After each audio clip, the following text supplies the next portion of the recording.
Hi, and welcome back to the Maybe I Can podcast. I'm your host, Debbie Weiss, and I'm so happy to have you here today. What I want to talk to you about today is what I've learned in 2023. Now, if you're new to this show, you might not know that I lost my husband on December 30th, 2023. Oh, excuse me, 2022, after a 6-month battle with blood cancer. However, prior to that, he was disabled and had other physical ailments and also suffered from mental illness. You know, the last 6 months of his life were both a physical battle and a battle with his mental illness, to be honest. And for me, the mental illness part was super, super tough. So, not very uplifting way to start, but let me tell you what I've discovered since then. The first thing that I've discovered is that I can do hard things. Maybe there are things that I didn't want to do, but I am still capable. And I think so many times we don't give ourselves enough credit. At least I never gave myself enough credit. I thought, oh, I can't do that. I can't do this. I can't do that. Does that sound like something that resonates with you? So the first thing that really hit me after he passed away was all the stuff around my house. It seemed like right off the bat, I was being tested. I think 3 weeks after he died, my kitchen sink started leaking all over the floor. Literally, it was less than 3 weeks, and I was crying like, how could this happen? It was a Sunday night. I didn't know what to do, and I was very lucky that I had a friend of mine who FaceTimed with me and my son, Ben, and I stuck my son, Ben, under the sink with a camera and some tools because, to be honest, my kids aren't really handy either.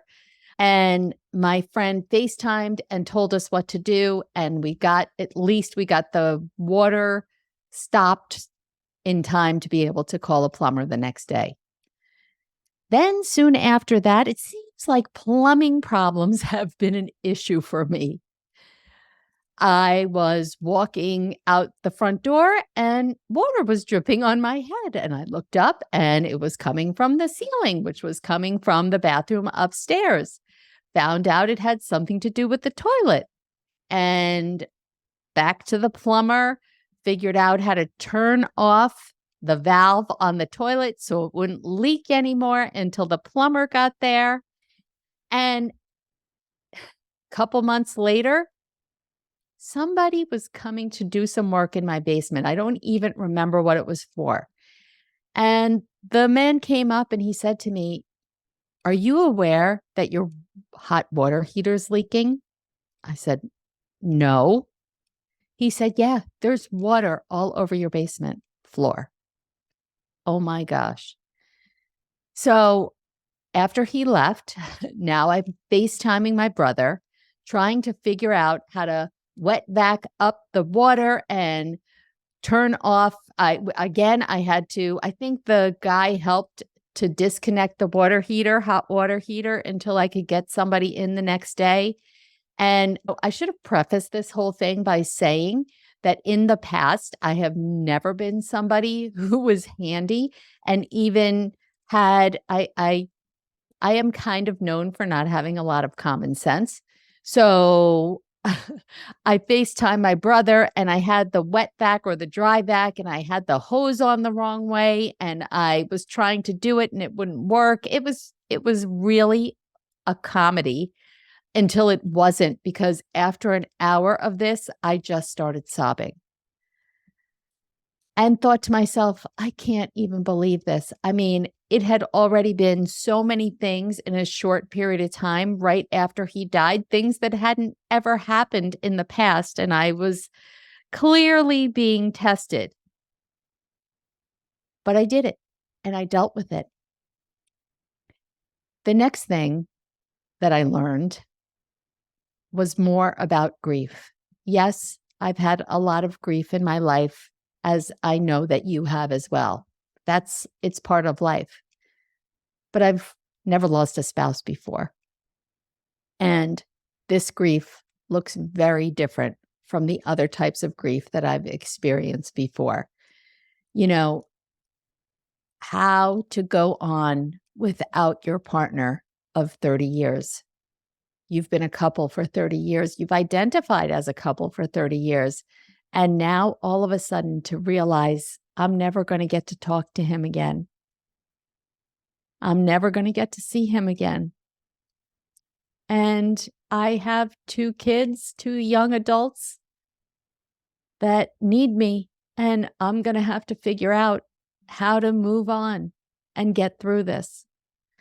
And in the first few months, oh gosh, I don't even know how many times a day that I was crying. But I still got up and did what I had to do every day. And it helped me.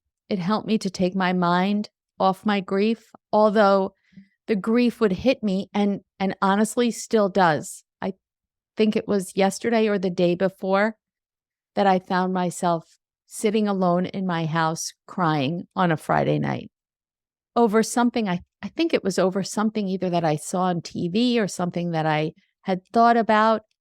And I just don't know when that grief is going to happen. It doesn't strike me every day. Oh, it's a little less and a little less, and I have more good memories, but it's hard. The other thing that's been really tough is feeling guilty for so many things, feeling guilty for feeling relief when he actually passed away. Although the minute that he stopped breathing, I wanted him back. But yet, he was not living any quality of life. He was suffering both mentally and physically, and I didn't want that for him. And honestly, what I went through and my boys went through, it was so hard. And my house was a very, very difficult place to be for quite some time. And so I had guilt over feeling relief. I don't want him gone. I never wanted him gone, but yet it was a relief. And I think so many of us that have cared for our loved ones, it's not that I didn't want to be caring for him and I would do the same thing over again. But it was really, really hard. And it was a relief to me. I no longer had this terrible burden. And that made me feel guilty too, that I would even call it a burden. But we have to let ourselves off the hook. The guilt is such a waste of time. It's such a waste of time. I did the best I could at that time, and that was good enough. I gave everything I had with what I knew and what I was capable of. And I learned that I have to leave it at that. I also learned that it's okay to have 2 different opposing feelings at once. So what I mean is, on the one hand, experiencing grief and sadness, but on the other hand, I've had a lot of amazing, exciting things happen to me in 2023. And it's hard because here I am, so excited at the same time that I'm still grieving. And you have to be careful, or I had to be careful because I felt guilty for being excited about things, because how can I be excited when I'm experiencing grief? But we can. So often we have more than one feeling that might not match with each other. And so I want to share with you all the exciting things that happened to me in 2023, because looking back now, I really can't believe it. I can't believe all that has happened, things maybe that I accomplished and other things that I could never have predicted happened to me. It's just incredible when you kind of set things in motion. You just never know what could happen. Okay, so I got to look at my paper because I want to try and remember in chronological order. So the first thing that happened was that when Gary died, my husband, when Gary died, I was 3 chapters shy of finishing my memoir. And I was supposed to have it to the editor on January 14th. Literally, it was like 2 weeks afterwards. And the editor said to me, please don't be ridiculous. Under the circumstances, take as much time as you need. And I decided after the funeral, after everybody went home, which is really a really difficult time. And if you've ever experienced this, you know what I'm talking about. Really hard time. And I thought to myself, you know, I need to do this. I need to do this for so many reasons. But most importantly, this is going to help me. This is going to give me something else to focus on other than my grief. So I said, nope, I am going to make that deadline. And so in about 10 days, I devoted myself to finishing the first draft of the book and handed it in on time on January 14th. Also on January 14th, something else that I needed to work on to get ready for was the launch of my online store, A Sprinkle of Hearts, which really, if you don't know the story, it was something that just, this was so crazy. One, I'll tell you the story because I don't know if I've ever told the story before. When I was in college, I went to George Washington University, at least for the last 2 years of my college education in Washington, D.C. And back then, there was a place called the Old Post Office Pavilion. And in there it was a beautiful old building, and they had beautiful shops and an upscale food court. And this is like in 1983 or 1984. I don't think food courts were a thing. So that in itself was the coolest thing ever. Well, in this pavilion, they had a store that sold only items with hearts on it. And since I'm a little girl, I have always loved hearts. I don't know why. I don't know what it is about hearts, but I've always loved hearts. And so in November, right before Thanksgiving, literally 6 weeks before Gary died, I was in bed scrolling, shopping for something. And in the search bar, I put in hearts like I always do. Like I have done that a million times in my whole life, but the last 40 years. Back when I was in school, I would tell my friend all the time, one day I am going to own a heart store, whether it's this heart store that's in this old post office pavilion or I open up one of my own. One day I am going to make that happen. And then I graduated from college and I became an accountant. I started my job and life happened and I forgot about the heart store. And that night in November, all of a sudden, I hadn't really thought about it. I don't even know how many decades I hadn't thought about it. And that night I went, oh my goodness, it's 2022 at the time. I don't need to have a brick and mortar business. I can actually open up my heart store online. And the next morning I had some contacts of people and they helped me set it in motion and it was scheduled to launch on January 14th. And there was things that I needed to do in that time frame to make it happen on January 14th.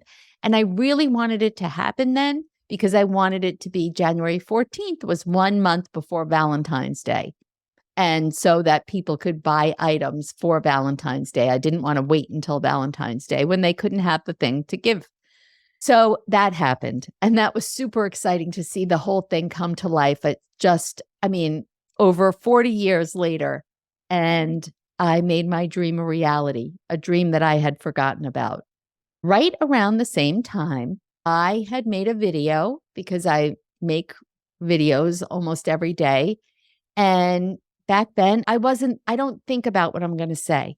Kind of like this. It's just off the cuff. I have a general idea, but I don't know what's going to come out of my mouth. And that particular day, it started with something that I said, it's been 8 days since my husband died.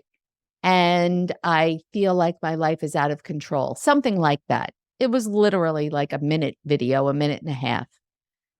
And weeks later, it was posted on most of the social media platforms. And weeks later, I come to find out that it went viral on TikTok. Oh my gosh. I don't even know what I said. And all of a sudden, I started getting flooding by messages and well wishes and people who were just there for me. I mean, strangers. It was unbelievable. It felt like the world was giving me a big hug. It was really amazing. Amazing. I never really understood the power of social media until that day.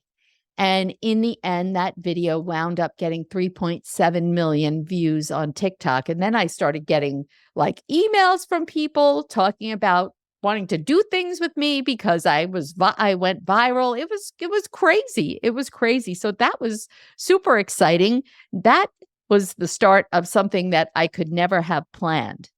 The next was that I became a contributing author, and I don't have the book. I should have it in front of me. I don't know where it is, but in a book called The Heart Whispers. It's 20 different women who share stories of listening to the whispers of their heart. And so that came out in June and it became a bestseller on Amazon, and I became a best-selling author, something I never, ever would have believed could have happened to me. And then at the end of July, I got an opportunity to go to a taping of an Oprah Daily Insider show that was being filmed in New York. And I went to the show. It was fabulous, just like everything that she does. And I never, ever imagined that I was going to get to speak to Oprah. And it was about 2 weeks before my book was being published, but I had a copy of it. And so I wrote something to her just in case I was going to be able to give it to one of her producers or assistants or whatever.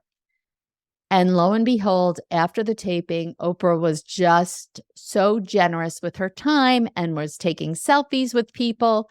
And I stood in a spot waiting for her to walk down an aisle and give me a chance. I didn't know what I was going to say.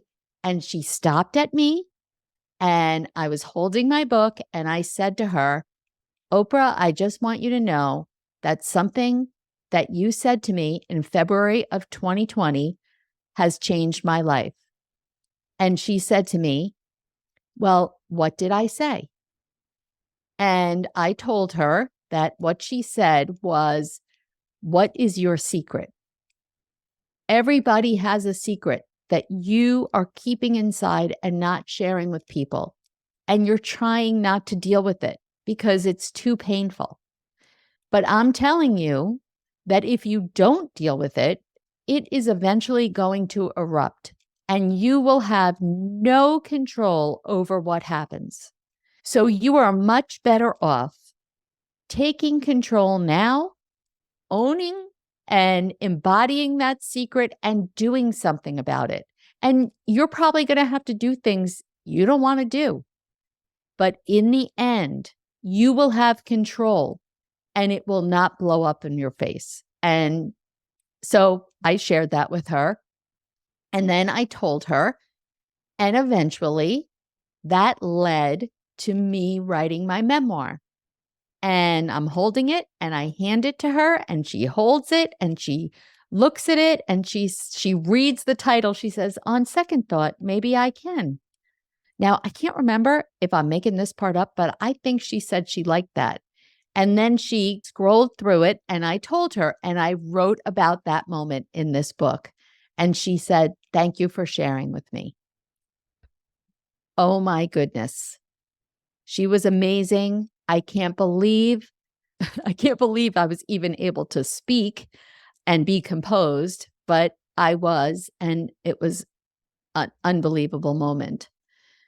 Next, I have the opportunity to meet, at least online meet, Jack Canfield, the co-author of the Chicken Soup for the Soul series. He actually, through a program that I did, he read, he didn't read my whole book. I don't know how much he read, but he read it. And he then told me that he found my book to be delightful, had everything that he was looking for in a memoir.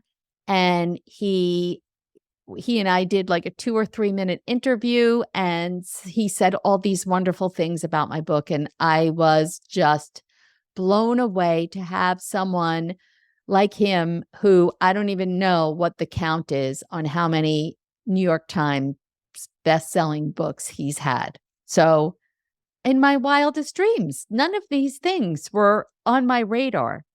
And then I had a book launch party. That was incredible. My kids were the MC. My brother was there interviewing me. I had like 60 people there who were just all so supportive, and we streamed it, and I had people online. It was again a wonderful moment, and that was in August, and I made it a celebration because I felt like I needed a celebration, my kids needed a celebration, and it really all came together and was everything that I wanted and more. And now fast forward to, and maybe you've heard this lately, but I was on the Kelly Clarkson show. It aired on November 28th. I taped it about 2 weeks beforehand, and that came out of the blue. And I had 2 days notice from the day that they asked me to do it until the day that we taped. It was a total whirlwind. And from that, I had just such heartfelt messages from people who saw it.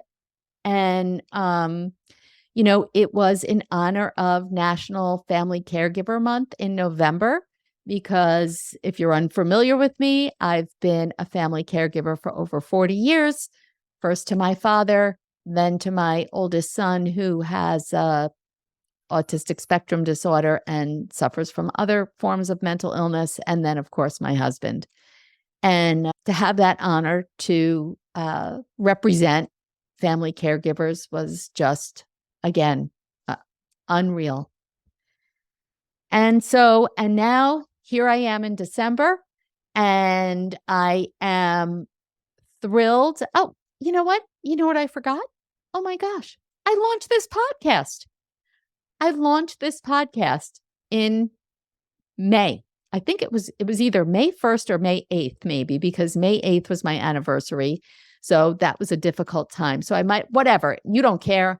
It doesn't make a difference. The point is, I launched this in May. I don't even know how I could forget that one. Amazing. And now I'm super excited because I am launching the Maybe I Can group coaching program. Once again, I forgot something else because I'm not finished with it yet. So don't know if I'm really allowed to say it out loud, but I am in the process, and I'm actually 95% of the way there in becoming a Canfield certified success principles trainer. And it's a book that Jack Canfield co-authored with someone else, totally different from Chicken Soup for the Souls. It's an amazing book, and he has an amazing training program on these success principles. And I get to teach them to everyone else. And my Maybe I Can group coaching program is going to follow the format that I've learned in the success principles. I mean, oh, wow. That is 2023. What about you? Now, please, this has been just,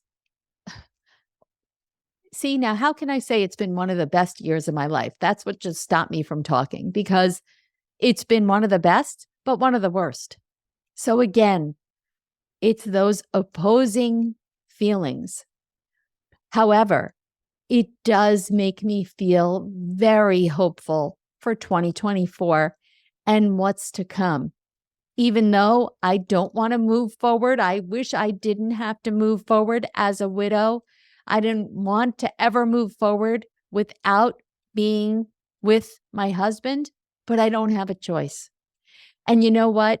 When you start to accept that when life gives you lemons, you gotta make lemonade out of it. And again, being a widow isn't my lemonade, but it's the fact that I did not let those lemons stop me from moving forward. And I'm hoping that whatever lemons, circumstances, troubles that you're experiencing, that you do not allow them to define you. You deal with them, you work through them, but on the other hand, make sure that you feel the good stuff too.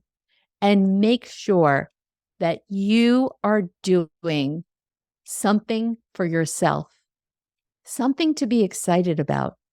That's what really this year has been for me. All different things, honestly, that I never dreamt of doing, never thought I could do. And the same is true for you because I'm a regular person just like you. I don't have any special powers. I don't have any special contacts. But when you start putting it out there, things just happen. I would love it if you would go to DebbieRWeiss.com, look under programs, look at ways that I am here to help you make 2024 and in the future the life that you want to live, however that looks, whatever area or areas of your life that you feel like you need some improvement or you need some help with. I am your girl. So if you're listening to this in real time in December of 2023, I am wishing you all Merry Christmas, Happy Holidays, and Happy 2024. And until next time.